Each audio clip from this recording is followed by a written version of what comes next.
La verdad que yo traía un discurso preparado para hacer el balance del gobierno, pero después del de Luis Carlos creo que me tocará hacer a mí el de la Andy, ya que a partir del 7 seré un desempleado más en el país. Queridos empresarios industriales de Colombia, hemos soñado juntos, hemos trabajado juntos, hemos construido juntos durante estos 4 años, intentando siempre acercarnos a esa meta ideal del país que queremos, en paz, progresando y con justicia social. Tal vez si hace 4 años Gustavo y yo les hubiéramos expuesto como metas posibles algunas de las que hoy les voy a resumir en esta exposición, muchos nos hubieran tachado de locos o de ilusos. Porque ¿quién iba a comprometerse en medio de una economía en franco declive y un duro conflicto interno a bajar los intereses en más de 34 puntos? ¿Quién se hubiera atrevido a decir que podíamos liberar la banda cambiaria sin causar una devaluación masiva? ¿Quién hubiera apostado a una inflación de un dígito durante 3 años? ¿Quién imaginaría que la recesión más difícil de nuestra historia en los últimos 70 años sería seguida de 3 años seguidos de crecimiento por encima del resto del continente? Hoy ya nos acostumbramos a estas realidades económicas, pero hace 4 años, al que se hubiera atrevido a prometer tanto, lo habrían acusado por lo menos de Quijote. Una acusación que es más una honra que una crítica, porque solo los Quijotes alcanzan alguna vez la posibilidad de la utopía. Por fortuna, en este sueño, Gustavo y yo no estuvimos solos. Nos acompañaron ustedes, los empresarios e industriales de Colombia, los que siempre piensan con positivismos, los que saben que el futuro se construye entre todos y nadie nos lo impone. No recuerdo otro gobierno que, como el mío, haya contado con tal grado de positiva participación de la clase empresarial y del sector privado. Una participación que se consolidó, por ejemplo, en el diseño y puesta en marcha de la política de productividad y competitividad, que nos reunimos a evaluar cada 6 meses. Una participación que se concretó en misiones internacionales conjuntas con el gobierno para estimular la inversión extranjera y buscar nuevos nichos de mercado. Una participación, queridos amigos, que incluso llegó hasta el tema de la paz, donde se hicieron presentes en la discusión de la agenda temática, en las comisiones negociadoras y en foros de debates por la paz. Como lo dije en Cartagena hace menos de un mes, solo unidos, todos los colombianos, gobierno y sector privado, con el apoyo generoso y el entendimiento cabal por parte de la comunidad internacional, podremos hacer de Colombia lo que debe ser, una nación feliz que no solo ama la vida, sino que la respeta. Y lo estamos logrando. Hemos avanzado mucho más de lo que cualquiera hubiera podido imaginar, así los medios se empeñen en ocultar el brillo de las realizaciones bajo el manto del pesimismo.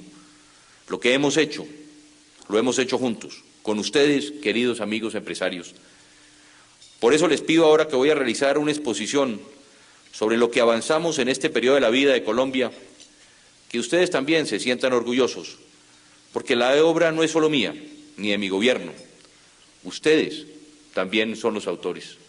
Y si esta es la oportunidad para agradecer a mi vicepresidente, a Gustavo Bell, quien durante estos ya casi 4 años de nuestro gobierno siempre ha estado con nosotros, acompañándonos y como copartícipe de todas estas decisiones que hemos tomado al interior del gobierno.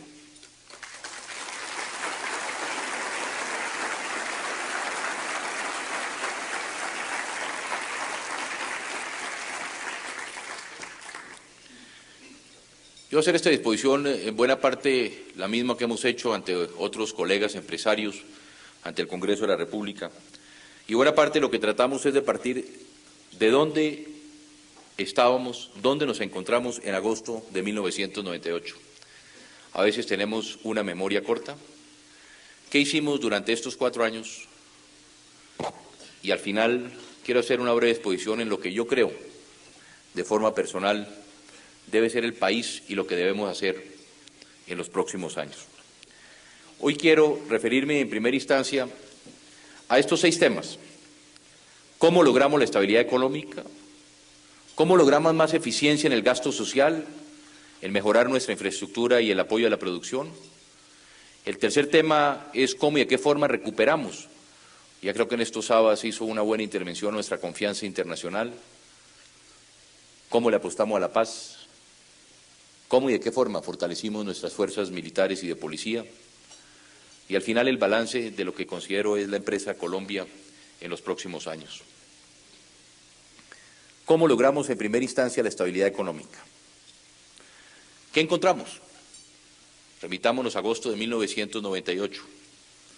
Un déficit fiscal cercano al 6%, con una tendencia al 7%. Una economía que estaba en franca decadencia. Ustedes mejor que nadie, agosto del 98, pagaban tasas de interés superiores al 50%.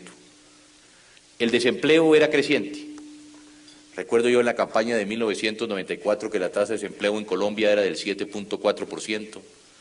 En 1998 era de cerca del 17% y con una tendencia hacia el 20% como efectivamente llegó a finales de ese año. Una inestabilidad cambiaria. Recuerdan ustedes que la banda, como dicen los economistas, estaba pegada al techo. Había un deterioro acelerado del sistema financiero. Este es un tema que ni siquiera en la campaña electoral del 98 fue tocado. La banca pública estaba en crisis, la banca privada estaba en crisis, la banca hipotecaria estaba en crisis, el sistema cooperativo estaba en crisis y fue posiblemente lo primero que tuvimos nosotros que asumir. Nos tocó la crisis asiática y la rusa. Encontramos las relaciones internacionales en su peor momento. Y para redondear, doctor Luis Carlos, 25 de enero de 1999, el terremoto del eje cafetero. ¿Qué fue lo primero que hicimos? El ajuste fiscal fue la base de nuestra política para restaurar la confianza y el crecimiento. 1999 llegamos al menos 5.4%, en el 2000 al menos 3.4%, 2001 menos 3.3%, y la meta para este año esperamos que sea del 2.6%. ¿Cómo hemos disminuido el déficit fiscal? Ustedes recordarán, y por eso yo también lo decía en el Congreso, hemos hecho las dos reformas tributarias, la de 99 y la de 2001. Lo primero que hicimos fue una drástica reducción en los gastos del gobierno, en lo que correspondía a funcionamiento, y trajimos y redujimos a la mitad lo que eran los gastos de inversión. Aprobamos la ley 617, a la cual me referiré más adelante, que es la responsabilidad fiscal compartida con las entidades territoriales, y impulsamos y sacamos adelante la reforma constitucional que racionalizó el sistema de transferencias territoriales para salud y educación, el acto legislativo 01 del 2001, al cual también me referiré más adelante. Miremos qué pasaba en el frente externo. La devaluación real del 30% a que hemos llegado nos ha permitido hoy a los colombianos exportar más, pero sobre todo mejorar su competitividad. Recordemos también 1998. Si un dólar compraba 100 unidades de un bien nacional en agosto de este año, hoy ese dólar compra cerca de 130 unidades. Trabajo, esfuerzo y mejor competitividad para nuestros productos en los mercados internos. El costo fiscal de las crisis financieras del mundo. Miremos el caso de Argentina en el 80, casi 55 puntos del PIB. El caso de Indonesia en el 97, 50% del PIB. El caso de Chile en el 81, 40% del PIB.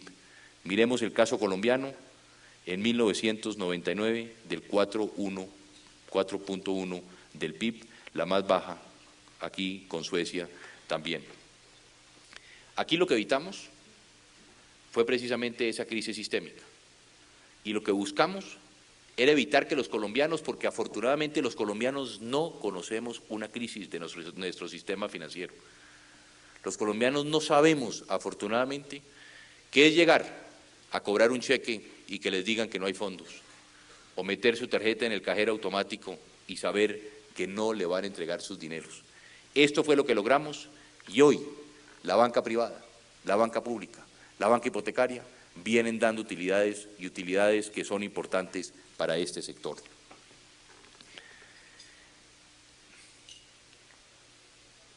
Todas estas políticas a las cuales me he referido, a la seriedad por parte del manejo de estas políticas, la premiaron los mercados internacionales. Yo he dicho que así como existe hoy la globalización económica, también tenemos que pensar en la globalización política. Hoy los mercados castigan demasiado duro y demasiado pronto. Hace algunos años lo que una crisis se podía demorar 2 o 3 años, hoy se puede demorar 2 o 3 semanas. Y que hoy nuestros jueces son efectivamente la percepción de riesgo que se tiene del país. Y eso es lo que hemos logrado nosotros, demostrar ante el mundo. Miremos hoy la percepción que se tiene en Argentina, la percepción que se tiene en el Brasil. Y aquí también yo hago mención al manejo que se tuvo por parte del gobierno frente a estas políticas con relación a los mercados internacionales. A veces los colegas de los medios de comunicación dicen el presidente Pastrana falló en la reforma política. Y yo simplemente traigo a colación la historia. Si ustedes se recuerdan, cuando yo propuse la reforma política, el 90% de las encuestas nos daban la favorabilidad al gobierno. Es decir, que si yo hubiera impulsado la reforma política, hubiéramos logrado más del 90% de la población respaldando la reforma política que veníamos impulsando. Pero desafortunadamente, y también lo tengo que decir, de forma irresponsable, ustedes se recuerdan que la oposición dijo reforma política con revocatoria del mandato del presidente. Inmediatamente se dispararon los spreads del país. Y ahí era cuando el gobierno y especialmente el presidente tenía que tomar una decisión. O hacemos reforma política y la economía no logramos salvarla, o salvamos la economía, trabajamos de la mano con un Congreso y sacamos adelante las reformas que nos permitan al final de los 4 años consolidar nuestro gobierno. Miramos que entre 1995 y 1998 la tasa de desempleo pasa del 7.6 al 16%, llega efectivamente al 20.5%, estamos entregándole al próximo gobierno una tasa de desempleo nacional del 15.4%, necesitamos bajarla y ahí es donde tenemos y necesitamos que el próximo gobierno, con la colaboración de todos, pueda hacer el esfuerzo necesario para buscar aún más bajar esa tasa de desempleo a los niveles que se necesita en el país. Pero todas estas medidas adicionalmente también nos han permitido un crecimiento positivo. Miremos que tuvimos menos 4.2 en el año 99, pasamos al 2.8, 1.6 y 2%. Pero esto tampoco es para alegrarnos. Es decir, sabemos que si el país queremos salir adelante, que si queremos mejorar las condiciones de vida de nuestra gente, por lo menos necesitamos 6 o 7 años de tasa de crecimiento constante por encima del 6% para lograr bajar las tasas de desempleo y buscar de nuevo consolidar nuestra economía. Pero por otro lado también miremoslo de forma positiva. Si nosotros nos comparamos con nuestros vecinos, estamos viendo que el país ha crecido 2 y 3 veces por encima de lo que han venido creciendo los vecinos y por encima inclusive de la región. Estamos hablando de que cuando el crecimiento que se proyecta para la región era de 0 o es de 0 para América Latina, Colombia aspira a una proyección crecer al 2%, el doble. Hemos logrado crecer casi el triple de América Latina, pero tampoco sentimos nosotros hoy pues satisfacción de lo que hemos logrado, pero en comparación con nuestros vecinos tenemos nosotros hoy niveles que son importantes para nuestro país. Y entregamos 220.000 subsidios para menores de 15 años de escasos recursos para que permanecieran estudiando. Lo que significa que frente a la crisis del año 99, cerca de 220.000 niños iban a perder la oportunidad de ir a una escuela. Hoy logramos con estos subsidios que estos 220.000 niños se quedaran en las escuelas, que fue para nosotros uno de los elementos en los cuales quisimos concentrar buena parte de ese esfuerzo. En el tema de la salud, hoy tenemos 3.3 millones de nuevos afiliados al régimen subsidiado, hoy tenemos 11.8 millones para el año 2002 que tienen afiliación al régimen subsidiado de salud. Pasamos de cubrir el 55% de la población con necesidades básicas insatisfechas a cerca del 71%. Algo que fue muy importante en que nos comprometimos con los ministros de salud era mejorar los niveles de vacunación. Hoy tenemos coberturas de vacunación en menores de 5 años del 95%. Y por último, invertimos, a pesar de la crisis fiscal por la cual estamos atravesando, recursos importantísimos para salvar la red pública hospitalaria, cerca de 800.000 millones de pesos que fuimos nosotros mismos los encargados de destinarlos para poder proteger, reitero, todo lo que correspondía a la red pública hospitalaria. Y el otro tema, si alguien ha sido la socia que ha estado acompañándonos siempre, ha sido Nora, a quien también todos los colombianos le debemos nuestro reconocimiento por su trabajo.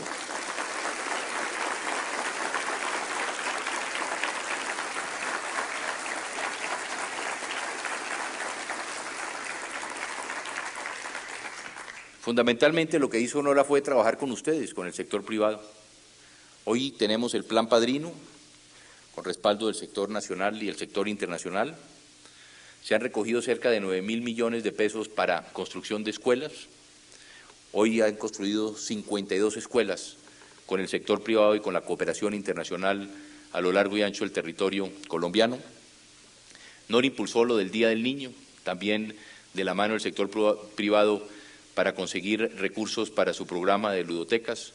Hoy se van a inaugurar, antes de finalizar el gobierno, 56 ludotecas en el país, y durante el mes del niño, no solamente el día, sino durante el mes del niño, se están atendiendo cerca de 10.000 niños diarios, 10 millones de niños diarios en todas y cada una de las regiones de Colombia, en colaboración con las primeras damas de los departamentos y de los respectivos municipios. Trabajamos en un programa que diseñamos desde la presidencia que se llama Computadores para Educar, que ustedes también, el sector privado, en buena parte han aportado todos esos computadores que a veces tenemos archivados y guardados en nuestras empresas o en nuestras oficinas o en nuestra casa. Hoy tenemos 23.000 computadores que han llegado y que están llegando a los sectores más marginados de nuestro país. Y Nora desarrolló 3 programas que son hoy de reconocimiento nacional, del de Colombia Camina, Colombia Ve, Colombia Oye.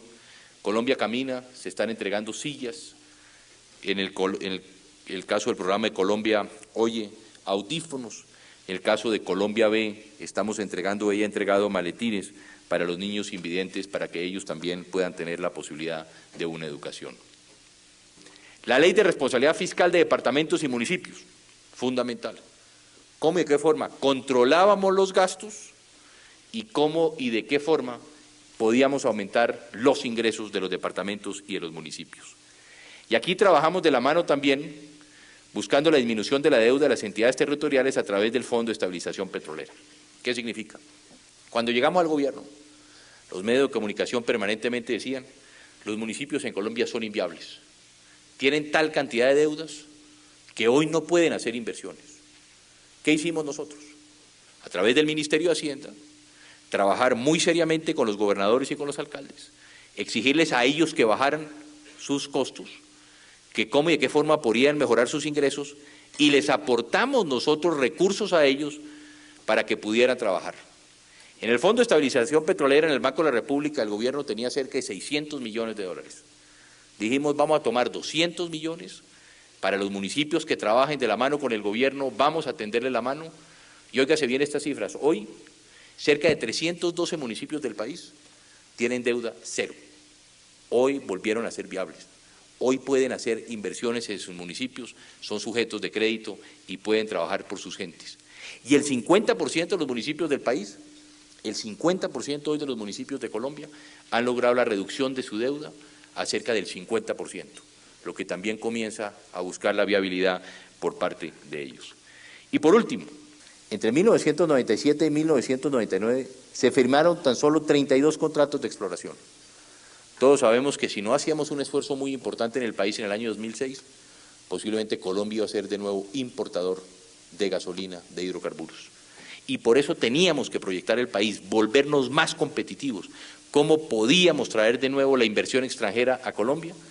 Y a través de la reforma que hemos hecho de la ley de regalías, solamente entre el 2000 y el 2001 se firmaron 60 contratos, lo que ya de buena parte se está garantizando el futuro también exportador de Colombia en el tema del petróleo.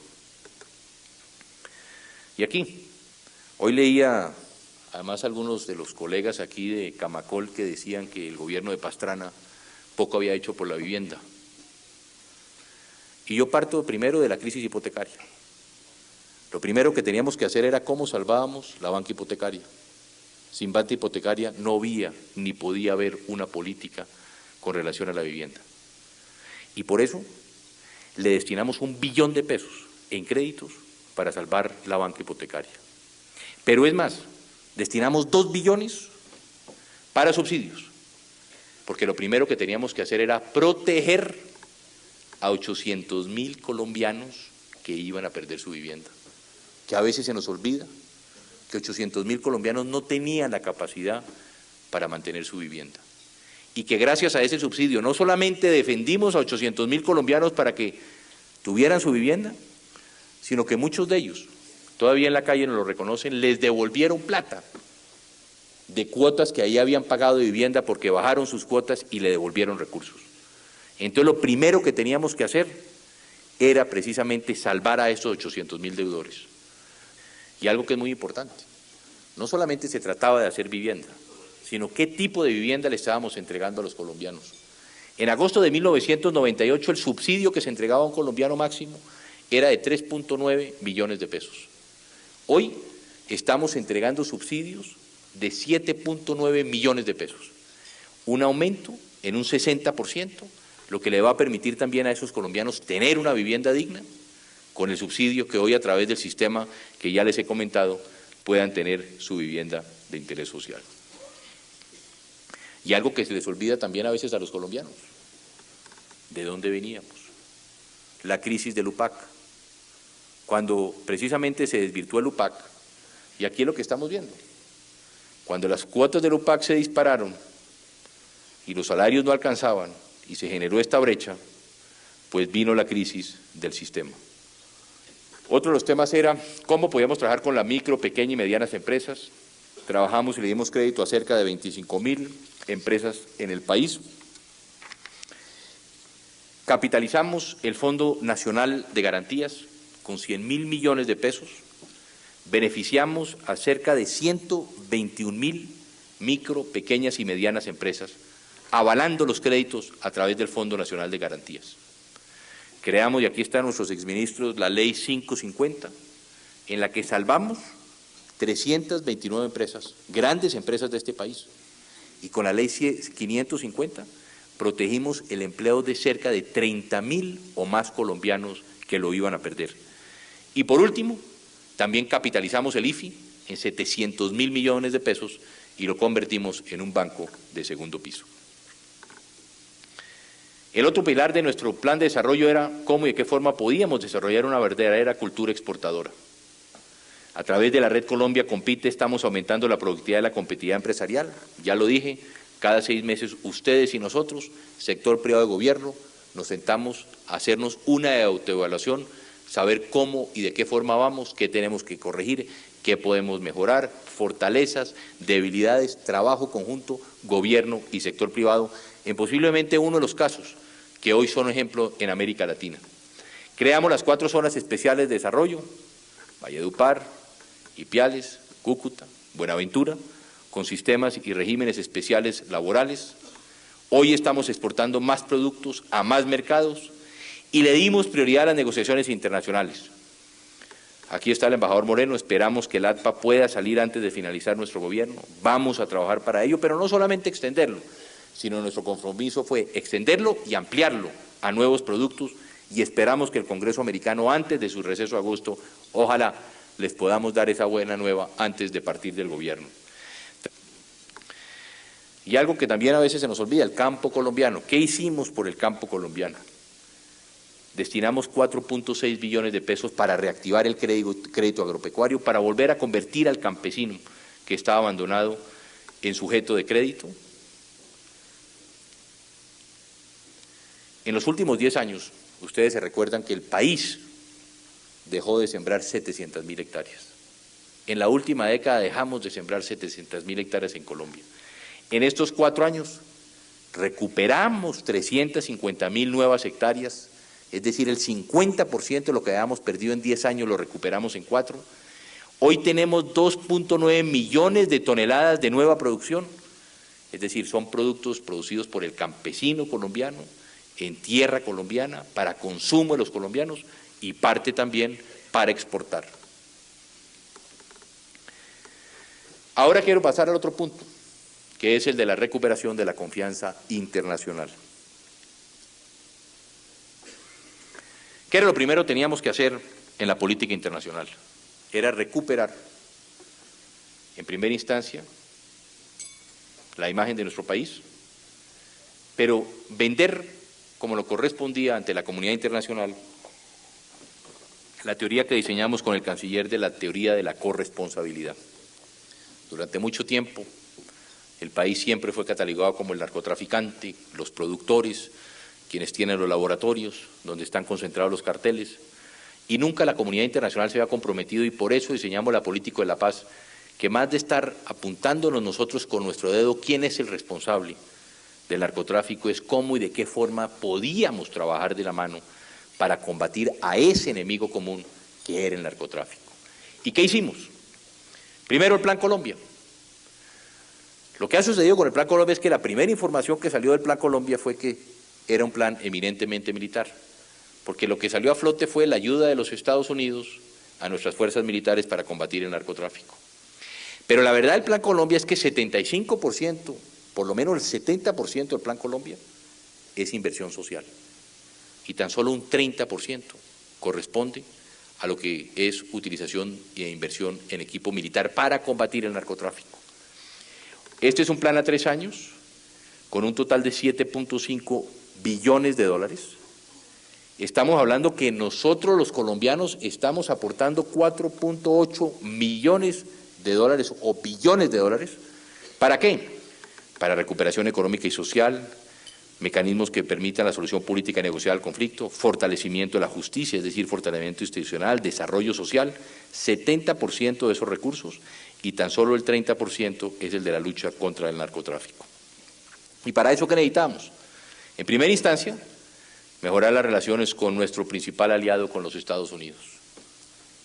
Eso era lo primero que teníamos que hacer, era cómo podíamos trabajar de la mano con nuestro primer socio comercial y con quien nos iba a tender la mano en la lucha contra el narcotráfico. Y por eso mención especial corresponde al presidente Clinton y al presidente Bush. El presidente Clinton porque dedicó y proyectó una política bipartidista. No importaba quién fuera el presidente, tanto demócratas como republicanos trabajarían por ayudar y respaldar a nuestro país, y eso fue lo que se logró, y posteriormente con el presidente Bush, que ha continuado esa política y ese desarrollo bipartidista al interior del Congreso de los Estados Unidos. Y como dijo usted, Luis Carlos, volvimos a ser protagonistas en los foros internacionales. Ahí es donde está el reconocimiento a la política internacional. Simplemente para hacer mención, regresamos al Consejo de Seguridad de las Naciones Unidas con la más alta votación, creo que país alguno ha tenido. Fuimos su presidente en el 2001. Hoy presidimos el Comité de Sanciones a Afganistán, lo preside Colombia, y somos vicepresidentes del Comité de la Lucha contra el Terrorismo a nivel mundial en el Consejo de Seguridad. En las Naciones Unidas también tuvimos la presidencia de la Conferencia de Desarrollo Sostenible. Reelegimos al secretario de la Organización de Estados Americanos, al expresidente Gaviria, como secretario general de la OEA. Dentro del Grupo de Río ejercimos la Secretaría Pro Tempore en el año 2000. En la Comunidad Andina tuvimos la presidencia entre el 98 y el 99 y la tenemos ahora de 2002 a 2003. El señor canciller Fernández de Soto será el nuevo secretario de la Comunidad Andina de Naciones, y en la Asociación de los Estados del Caribe tuvimos su vicepresidencia en el 2001. Todo esto como un reconocimiento a lo que ha sido la política internacional de nuestro gobierno. El tema de la paz. Le apostamos a la paz y trabajamos por la paz. Pero la paz es mucho más de lo que la gente siempre pensó. Aquí la gente se concentró en que la paz era San Vicente del Caguán y nada más. Y desde el inicio de nuestro gobierno y desde antes de nuestro gobierno había una estrategia integral para todo el tema de la paz. Ustedes recuerden que inclusive en mi campaña yo hablaba de un plan Marshall que fue convertido en Plan Colombia, que cómo podíamos utilizar e involucrar el componente social. Y para la paz desarrollamos una estrategia que estaba basada primero en inversión social, segundo en la diplomacia por la paz, que es la que hemos venido desarrollando, tercero en la lucha contra el narcotráfico, la teoría de la corresponsabilidad que hemos implementado, cuarto cómo podíamos fortalecer desde el punto institucional pero especial a nuestras fuerzas militares y de policía, y como último punto cómo podíamos lograr una solución política y negociada al conflicto de los últimos casi 40 años. ¿Qué hicimos? Trabajamos en la solución política negociada, metimos todo el capital político al servicio de la paz, hemos sacrificado y sacrificamos todo ese capital político en la búsqueda de una solución política negociada, sentamos en la mesa a los dos grupos guerrilleros, creamos los instrumentos necesarios para poder llegar a la mesa de negociación, todos dentro del marco legal. No hay un paso que hayamos dado nosotros como presidente de Colombia por fuera de la Constitución y de la ley, porque era lo primero que teníamos que cuidar, porque sabíamos que ahí era donde iban a concentrar los enemigos. Tenemos hoy una agenda de negociación con todos los temas.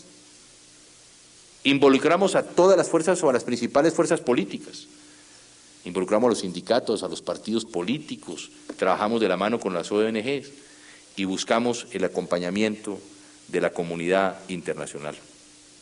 Pero yo aquí, antes de pasar, le pregunto, porque lo he hecho y lo hice con otros amigos en otros lugares, si ustedes creen que hemos logrado el triunfo o la derrota frente a un proceso de paz. La guerrilla, desafortunadamente, lo tenemos que decir, yo creo que aquí todos los colombianos, no como lo titularon el otro día que sí hay frustración, claro que todos los colombianos tenemos frustración de haber entregado todo por la paz y no haber llegado a un proceso de paz, pero la guerrilla no estuvo a la altura de la historia.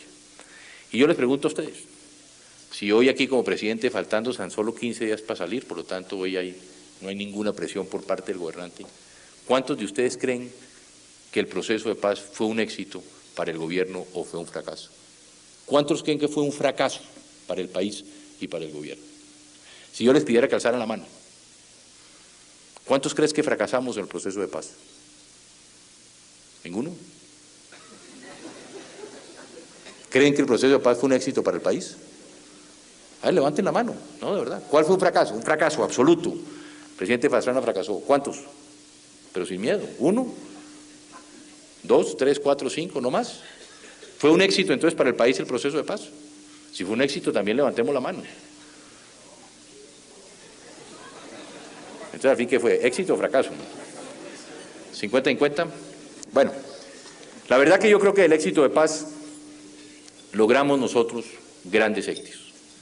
La guerrilla toma la decisión de irse por otro camino, atacar nuestra infraestructura, secuestrar aviones, bicicletas bombas atacando a la población civil, voladura en nuestros puentes de nuestra infraestructura vial, ataque inclusive a ambulancias violando los derechos humanos y el derecho internacional humanitario. Pero miremos qué obtuvimos de los procesos de paz. Y por eso yo digo que fue mucho lo que avanzamos en estos 4 años en el tema de la paz. En primera instancia, ganamos la batalla más importante, la que nunca habíamos podido ganar y que era la más importante de ganar, que es la batalla política. Derrotamos a las FARC nacional e internacionalmente. Hoy las FARC no tienen el 1% de popularidad en el país y están en la lista de terroristas de los Estados Unidos y de la Unión Europea. Esa era la batalla más importante que teníamos que ganar y esa batalla la ganamos los colombianos. Segundo, logramos la legitimidad ante el mundo de nuestro país y de los colombianos. Hace 4 años yo recorría. Luis Carlos, que ya estaba en la Cancillería de Colombia, sabe que en buena parte la diplomacia guerrillera era más importante inclusive que la diplomacia del Estado. Que en los foros internacionales ellos eran los que tenían muchas veces quienes llevaban la voz de nuestro país. Hoy se les han cerrado sus puertas. Hoy están en esas listas de terroristas internacionales. Un tercer tema que el país, y aquí hay que reconocerlo, Luis Carlos lo planteó, y yo coincido con usted. El próximo plan de desarrollo de Colombia debía ser la agenda que logramos nosotros en la mesa de negociación. Primero, porque por primera vez todos los colombianos nos pusimos de acuerdo en 12 temas. En la agenda por la paz y por el cambio de Colombia, ¿quiénes estuvieron presentes? En primera instancia el gobierno, en segunda instancia la guerrilla, después ustedes los empresarios, los sindicatos, las organizaciones no gubernamentales, los partidos políticos, la iglesia. Y hoy hay 12 temas, que con guerrilla o sin guerrilla son los temas en los cuales nos pusimos de acuerdo en el país y que si queremos nosotros sacar ese país adelante, por lo menos hoy tenemos 12 grandes temas en los cuales estamos comprometidos los colombianos. Cuarto, yo me recuerdo en muchas reuniones sociales en la campaña cuando uno llegaba y como presidente que decía, ayer la guerrilla atacó el Putumayo. ¿El Putu qué? El Putumayo. ¿Dónde queda el Putumayo? O el Caquetá, o el Guaviare, o el Bichada, la guerra era lejana. Hoy la guerra o el conflicto o la búsqueda de la paz es un asunto de todos los colombianos, desde el taxista hasta el presidente de la República. Todos sabemos que todos tenemos que aportar si queremos consolidar la paz en nuestro país. Hoy Colombia está en la agenda del mundo. Hoy hay más de 30 países que están sufriendo efectos similares a los nuestros, pero Colombia hoy está en la agenda del mundo. Hace 15 días en la Universidad de Georgetown, donde muchos de ustedes estuvieron, había más de 150 estudiosos, académicos, hablando cómo y de qué forma podíamos resolver los problemas de nuestro país. Se hizo una negociación de frente al país. Aquí en Poco Sabas se ríe lo que dijimos en Medellín. Nosotros hicimos 38 audiencias. Cuéntenme en qué proceso del mundo la guerrilla ha tenido la oportunidad de tener televisión más de 8 horas al día para exponer ellos sus programas. Un proceso en el mundo. La guerrilla se dio a conocer. La guerrilla pudo expresar. Más de 30.000 colombianos se hicieron presentes. 30.000 colombianos fueron a contar allá qué creían ellos que íbamos a hacer en el medio ambiente, o en el empleo, o en la agricultura. Y allá estuvieron presentes. Yo me recuerdo una vez que mi mamá me llamó al palacio a decirme: oiga Andrés, es que estoy viendo la televisión y llevan media hora insultando al gobierno. Yo a veces pienso que no sea que la que le estaban insultando era ella, ¿no? En esas 8 horas que durante todo el tiempo estaban dedicando a los guerreros, pero lo hicimos y tuvimos el valor, y no hay, por eso hay una negociación de frente al país, y eso fue muy importante. Y hablando de secuestrados, liberamos más de 450 colombianos, soldados y policías, y aquí hay que hacer un reconocimiento. Yo estaba mirando las cifras, entre 1999 a hoy, los grupos Gaula de la policía y el ejército están liberando cerca de 700 colombianos por año. Es decir, que hoy estamos liberando 2 colombianos por día del flagelo del secuestro, con unas estadísticas que no se habían visto. Hoy ejército y policía están devolviendo la libertad a 2 colombianos. Y por último, quien vaya a comenzar a negociar, ojalá sea el próximo gobierno, el punto de partida es totalmente distinto al que recibimos nosotros en 1998.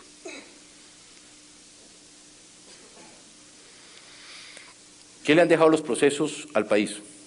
Ya lo dije, ganamos en lo político, ganamos en lo internacional, lo estamos ganando en lo militar. Si miren ustedes las cifras, las estadísticas de las operaciones y los resultados operacionales de nuestras fuerzas militares y policía, los números lo dicen por sí solo, y ganamos en legitimidad del Estado colombiano. ¿Fallamos? Yo siempre digo que para hacer la paz se necesitan 2. El gobierno y los colombianos estábamos dispuestos a hacerlo, la guerrilla tomó otro camino. Y segundo, que tenemos que entender, el problema no son 3 años de proceso de paz, sino son 40 años de conflicto interno que hemos vivido y que estamos viviendo los colombianos. Modernizamos a las Fuerzas Armadas como nunca en Colombia. Hoy tenemos más soldados, mejor movilidad y una política muy clara frente al respeto a los derechos humanos al interior de la institución. Pasamos de tener 22.000 soldados profesionales en 1998, hoy tenemos 55.000 soldados profesionales. Pero estos soldados profesionales, dentro del Plan Fortaleza, que año a año aspiramos a que se puedan ampliar en 10.000, estamos hablando que en los próximos 3 años podríamos llegar a cerca de 90.000 soldados profesionales, pero soldados profesionales con todas las garantías laborales y prestacionales. Cuando llegamos al gobierno, un día revisando con el general Tapias y Mora, el soldado profesional simplemente firmaba un contrato sin prestaciones, no tenía ninguna prestación laboral, ninguna seguridad social, y al año se retiraban a un costo muy elevado para las fuerzas militares. Hoy son soldados que gozan de todos los beneficios laborales como cualquier colombiano. Pasamos de tener 4 helicópteros artillados, 4 a 16 con la última tecnología, y pasamos de 76 a 175 helicópteros de transporte. Y esto es muy importante, porque antes posiblemente lo que un grupo, un batallón de soldados se demoraba en llegar a un sitio que han sido atacados 5 horas, hoy se demoran 5 minutos. Cuando atacan en algún lugar, Los soldados, si van por tierra, tienen que cuidar las minas quiebrapatas, tienen que cuidar de que no tengan una emboscada, tienen que ir marchando, tienen que abrirse, en fin. Hoy, con esta capacidad que tenemos, podemos movilizar muy rápidamente un número muy importante de soldados donde haya sido y donde esté siendo atacada la población civil. Pasamos de 3 a 7 brigadas móviles, que son las que estamos distribuyendo ya en algunos departamentos, y pasamos de 1 a 25 marinas. Aquí quiero resaltar que cuando llegamos nosotros al gobierno, la infantería de Marina, en la cual hay cerca de 12.000 soldados, no estaban comprometidos ni en la lucha contra el narcotráfico, ni en la lucha contra la subversión.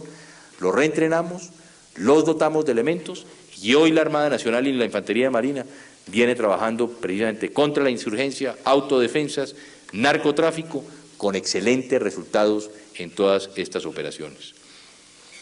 Y aumentamos el respeto de nuestras fuerzas militares por los derechos humanos.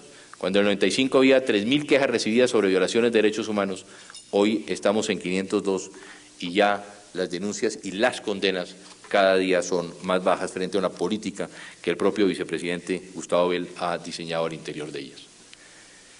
En infraestructura, miremos, hoy tenemos 38% de buen pavimento si pasamos, y regular y malo 32%, si pasamos a 90% de bueno y solo tan 10% de regular y malo, nos cuesta 17.3, es decir, 8.7 del PIB. El afirmado hoy tenemos bueno 45, malo y regular 55, si pasamos a bueno el 90 y tan solo un 10 de regular y malo nos vale 0.7 o 0.4 del PIB. En cárceles, si mantenemos el programa de dignificación que nos hemos comprometido, nos vale 0.3 o 0.2 del PIB.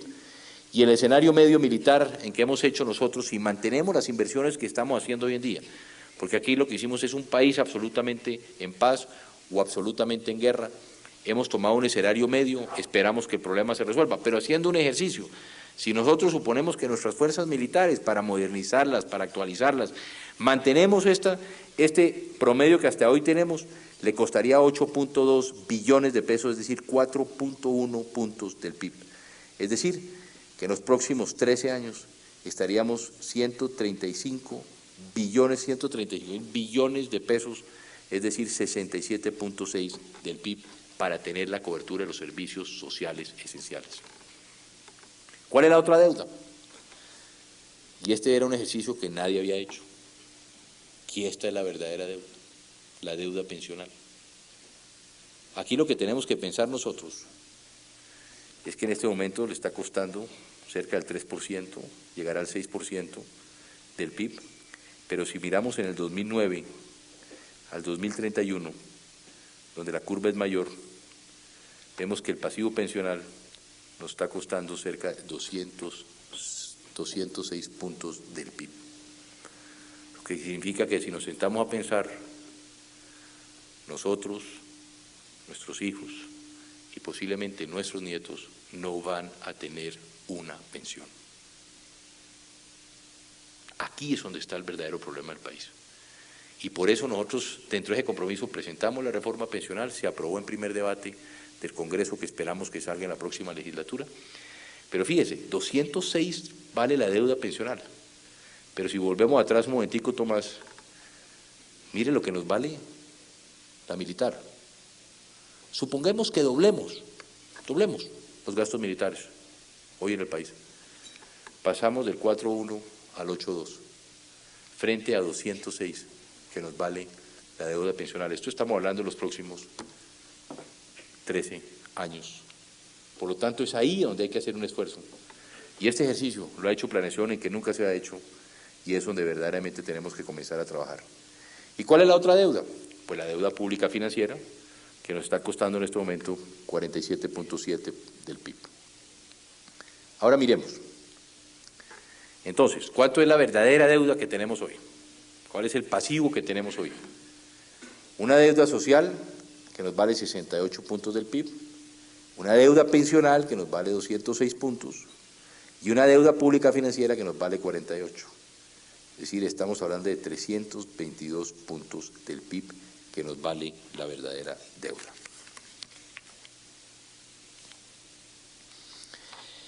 ¿Qué pasa si no pagamos? Pues si la deuda social no se paga, habrá más pobreza para los más vulnerables. Si tomamos la decisión y no pagamos la deuda pensional, habrá más pobreza entre los viejos. porque nadie va a tener una pensión. Y si no pagamos la deuda pública financiera, pues la pobreza será de todos los colombianos. Entonces, la idea es, ¿podemos encontrar nosotros soluciones para pagar todas estas deudas? La social, la financiera, la pensional. Porque el escenario, cuando lo ve uno, pues es muy negativo y es muy pesimista. ¿Con qué contamos nosotros entonces los colombianos para pagar esta deuda de esta empresa Colombia? Miremos, ¿cuáles son nuestros activos? El primero, el talento humano, la laboriosidad, el ingenio de la gente. El talento de los colombianos más o menos es 260% del PIB. Es lo que vale el talento de los colombianos. Nuestros recursos naturales. Entre recursos naturales hablemos de suelo, biodiversidad, minerales, agua, espectro electromagnético, orba gestacionaria. ¿Cuánto vale? Los datos que tiene hoy el Departamento de Planeación es que nuestras reservas minerales valen 40% del PIB, lo que actualmente tenemos. Pero ¿cuánto vale nuestra biodiversidad? Si mañana en una de las ranitas que vimos antes, o en una de las lagartijas, los investigadores del genoma encuentran que en ellas existe el elemento para evitar el cáncer, ¿cómo podemos cuantificar la biodiversidad de nuestro país?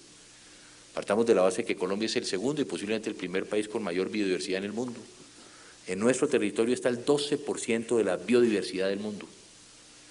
Entonces, simplemente con que se encuentre en una planta o en un animal una solución, ¿cuánto costará eso y cómo lo podemos cuantificar dentro del Producto Interno?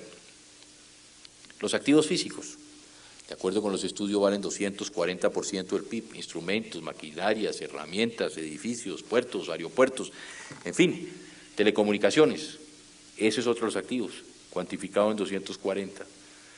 Y por último, las instituciones. ¿Cómo podemos cuantificar nuestras instituciones? Si nos comparamos con América Latina, tenemos instituciones fuertes. Y lo que tenemos que hacer nosotros es afianzar esas instituciones. Derechos de propiedad, que existan reglas claras de juego para los empresarios, afianzar la preeminencia del Estado y de la ley, generar confianza nacional e internacional.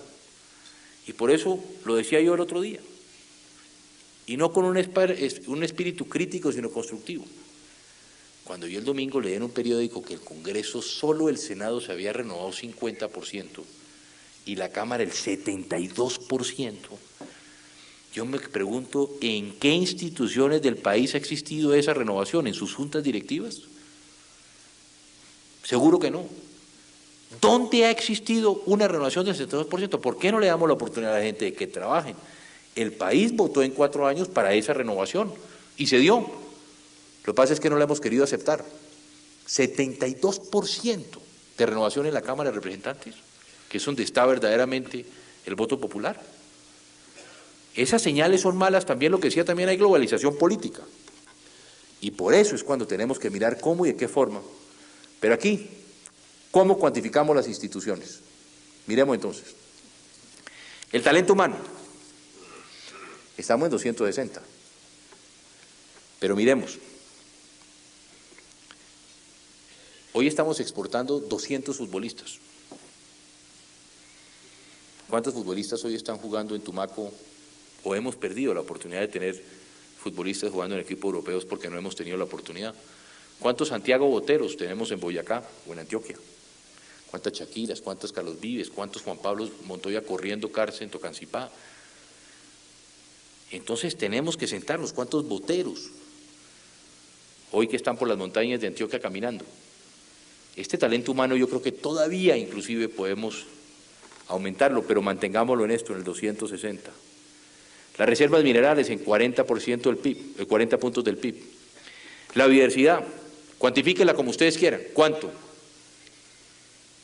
Los activos físicos están cuantificados en 240. Las instituciones, si sumamos aquí hay 540 puntos del PIB en los activos que tenemos en nuestro país, frente a unas verdaderas deudas de 322. Entonces el mensaje que yo lo quiero dejar hoy aquí a ustedes es que si nos ponemos de acuerdo, si trabajamos en estos 13 años, tenemos con qué salir adelante y tener un mejor país. Tenemos un valor muy, pero muy positivo como nación. Y eso lo hemos logrado también porque en algo nosotros hemos aportado como gobierno en estos 4 años. ¿Y en qué hemos avanzado para aprovechar nuestros activos y pagar estas deudas? En primera instancia, legitimamos las instituciones. En estos 4 años estabilizamos la economía, reorganizamos la salud y la educación, mejoramos la cobertura y la calidad de los servicios públicos, salvamos el sistema de vivienda y el ahorro de los colombianos, hicimos más atractiva y sostenible la exploración de nuestros recursos naturales, recuperamos la confianza internacional, modernizamos las Fuerzas Armadas y de Policía y derrotamos políticamente a la guerrilla. Estos resultados se obtuvieron gracias al esfuerzo de todos los colombianos, gracias al esfuerzo de ustedes. Y por eso en estos 4 años lo que esperamos es haber dejado sembrado una semilla para el futuro, para ellos, para nuestros niños, para nuestros jóvenes. Tal vez como lo decía el otro día un empresario, don Carlos Slim de México, no pensemos qué buen país o cuál es el mejor país que le vamos a dejar a nuestros hijos, sino cuáles son los hijos que le vamos a dejar a nuestro país. Y eso se ha podido hacer gracias a la ayuda, al trabajo y al esfuerzo de todos ustedes. Esa es una semilla que desde el gobierno, con todo nuestro equipo, quisimos dejar sembrada para el futuro. Muchas gracias.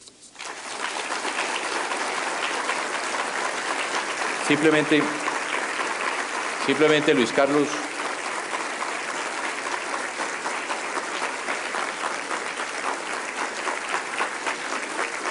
muchas gracias.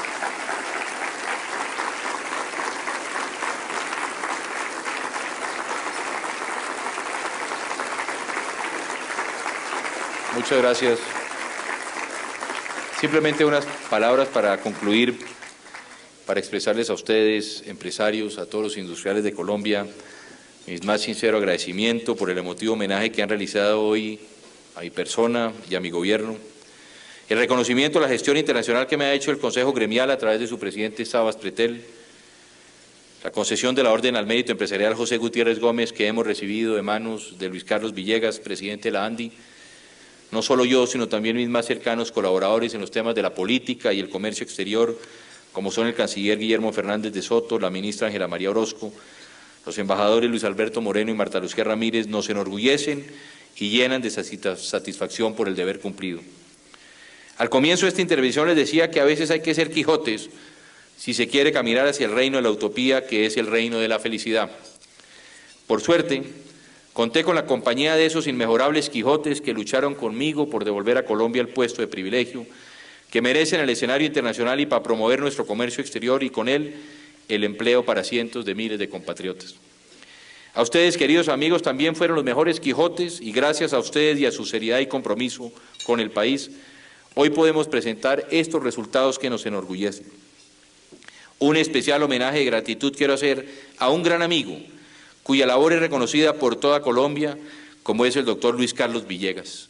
Su visión de país, su positivismo, su empuje, su grandeza humana son ejemplo de los mejores valores de los colombianos.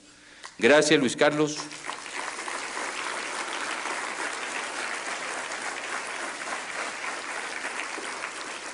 Gracias, Luis Carlos. Gracias, empresarios de Colombia, por este homenaje que me emociona y me enaltece.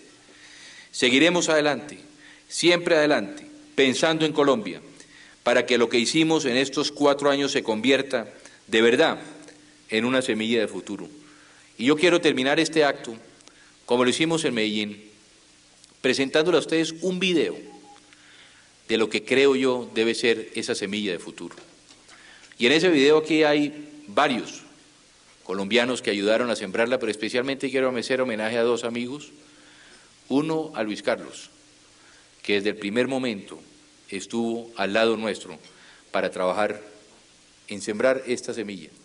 Y el otro, a Manuel Santiago Mejía también, que está aquí, que también desde ese primer momento estuvieron con nosotros para sembrar esta semilla. Yo quiero dejar esto.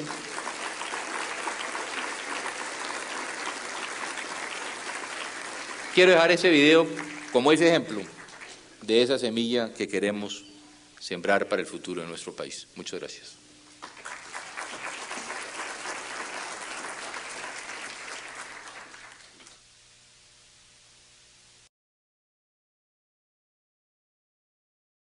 Y del sector privado. Una participación que se consolidó, por ejemplo, en el diseño y puesta en marcha de la política de productividad y competitividad, que nos reunimos a evaluar cada 6 meses. Una participación que se concretó en misiones internacionales conjuntas con el Gobierno para estimular la inversión extranjera y buscar nuevos nichos de mercado. Una participación, queridos amigos, que incluso llegó hasta el tema de la paz, donde se hicieron presentes en la discusión de la agenda temática en las comisiones negociadoras y en foros de debates por la paz. Como lo dije en Cartagena hace menos de un mes, solo unidos, todos los colombianos, gobierno y sector privado, con el apoyo generoso y el entendimiento cabal por parte de la comunidad internacional, podremos hacer de Colombia lo que debe ser, una nación feliz que no solo ama la vida, sino que la respeta. Y lo estamos logrando. Hemos avanzado mucho más de lo que cualquiera hubiera podido imaginar. Así los medios se empeñan en ocultar el brillo de las realizaciones bajo el manto del pesimismo. Lo que hemos hecho, lo hemos hecho juntos, con ustedes, queridos amigos empresarios. Por eso les pido ahora que voy a realizar una exposición sobre lo que avanzamos en este periodo de la vida de Colombia, que ustedes también se sientan orgullosos, porque la obra no es solo mía, ni de mi gobierno. Ustedes también son los autores. Y si esta es la oportunidad para agradecer a mi vicepresidente, a Gustavo Bell, quien durante estos ya casi 4 años de nuestro gobierno siempre ha estado con nosotros, acompañándonos y como copartícipe de todas estas decisiones que hemos tomado al interior del gobierno.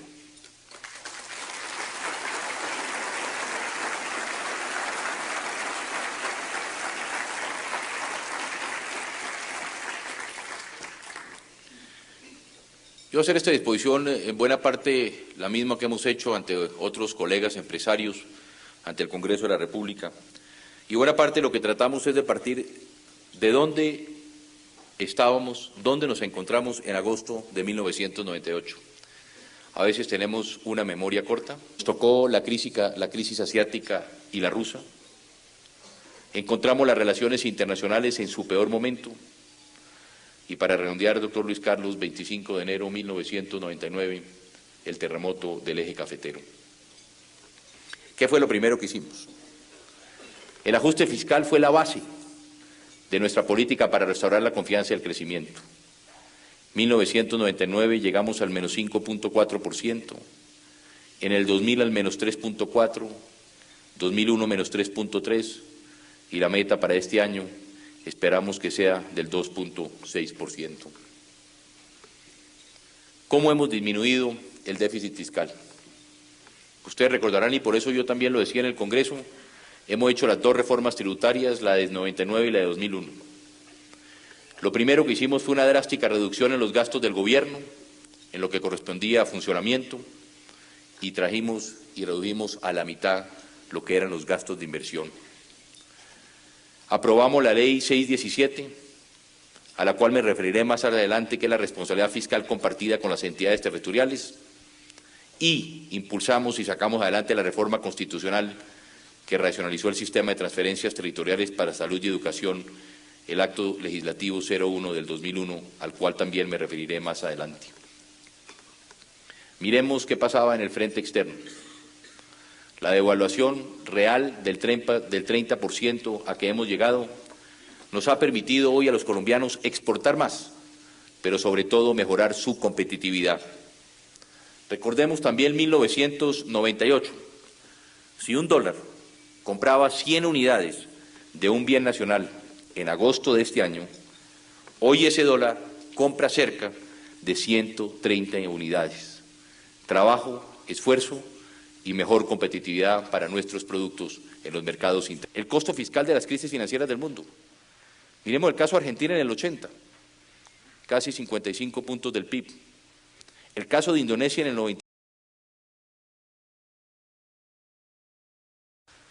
La verdad que yo traía un discurso preparado para hacer el balance del gobierno, pero después del de Luis Carlos creo que me tocará hacer a mí el de la Andy.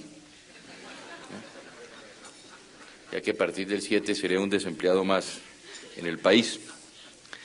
Queridos empresarios industriales de Colombia, hemos soñado juntos, hemos trabajado juntos, hemos construido juntos durante estos 4 años, intentando siempre acercarnos a esa meta ideal del país que queremos, en paz, progresando y con justicia social.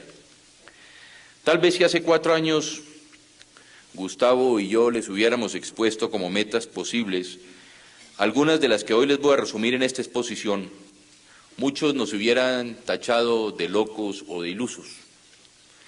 Porque ¿quién iba a comprometerse en medio de una economía en franco declive y un duro conflicto interno a bajar los intereses en más de 34 puntos? ¿Quién se hubiera atrevido a decir que podíamos liberar la banda cambiaria sin causar una devaluación masiva? ¿Quién hubiera apostado a una inflación de un dígito durante 3 años? ¿Quién imaginaría que la recesión más difícil de nuestra historia en los últimos 70 años sería seguida de 3 años seguidos de crecimiento por encima del resto del continente? Hoy ya nos acostumbramos a estas realidades económicas, pero hace 4 años, al que se hubiera atrevido a prometer tanto, lo habrían acusado por lo menos de Quijote. Una acusación que es más una honra que una crítica, porque solo los Quijotes alcanzan alguna vez la posibilidad de la utopía. Por fortuna, en este sueño, Gustavo y yo no estuvimos solos. Nos acompañaron ustedes, los empresarios e industriales de Colombia, los que siempre piensan con positivismos, los que saben que el futuro se construye entre todos y nadie nos lo impone. No recuerdo otro gobierno que, como el mío, haya contado con tal grado de positiva participación de la clase empresarial. ¿Qué hicimos durante estos 4 años? Y al final quiero hacer una breve exposición en lo que yo creo, de forma personal, debe ser el país y lo que debemos hacer en los próximos años. Hoy quiero referirme en primera instancia a estos 6 temas. ¿Cómo logramos la estabilidad económica? ¿Cómo logramos más eficiencia en el gasto social, en mejorar nuestra infraestructura y el apoyo a la producción? El tercer tema es cómo y de qué forma recuperamos. Ya creo que en estos sábados hizo una buena intervención nuestra confianza internacional. ¿Cómo le apostamos a la paz? ¿Cómo y de qué forma fortalecimos nuestras fuerzas militares y de policía? Y al final el balance de lo que considero es la empresa Colombia en los próximos años. ¿Cómo logramos en primera instancia la estabilidad económica? ¿Qué encontramos? Remitámonos a agosto de 1998. Un déficit fiscal cercano al 6%, con una tendencia al 7%. Una economía que estaba en franca decadencia. Ustedes mejor que nadie, agosto del 98, pagaban tasas de interés superiores al 50%. El desempleo era creciente.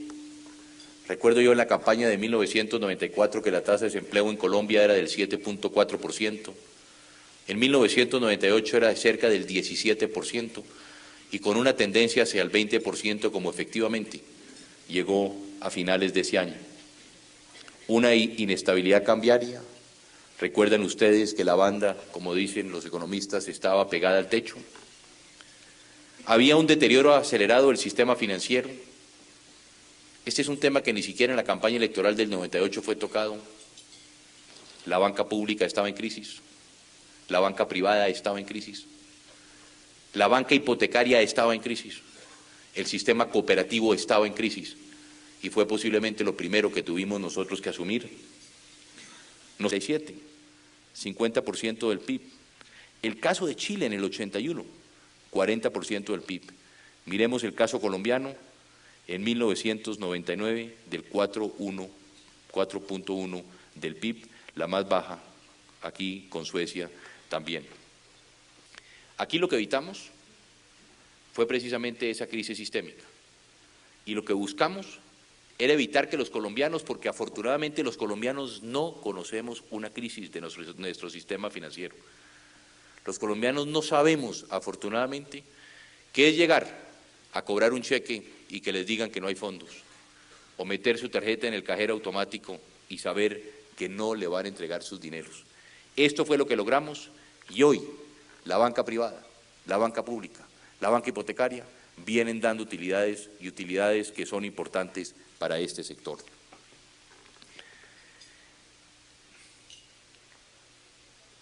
Todas estas políticas a las cuales me he referido, a la seriedad por parte del manejo de estas políticas, la premiaron los mercados internacionales. Yo he dicho que así como existe hoy la globalización económica, también tenemos que pensar en la globalización política. Hoy los mercados castigan demasiado duro y demasiado pronto. Hace algunos años lo que una crisis se podía demorar 2 o 3 años, hoy se puede demorar 2 o 3 semanas. Y que hoy nuestros jueces son efectivamente la percepción de riesgo que se tiene del país. Y eso es lo que hemos logrado nosotros, demostrar ante el mundo. Miremos hoy la percepción que se tiene en Argentina, la percepción que se tiene en el Brasil. Y aquí también yo hago mención al manejo que se tuvo por parte del gobierno frente a estas políticas con relación a los mercados internacionales. A veces los colegas de los medios de comunicación dicen el presidente Pastrana falló en la reforma política. Y yo simplemente traigo a colación la historia. Si ustedes se recuerdan, cuando yo propuse la reforma política,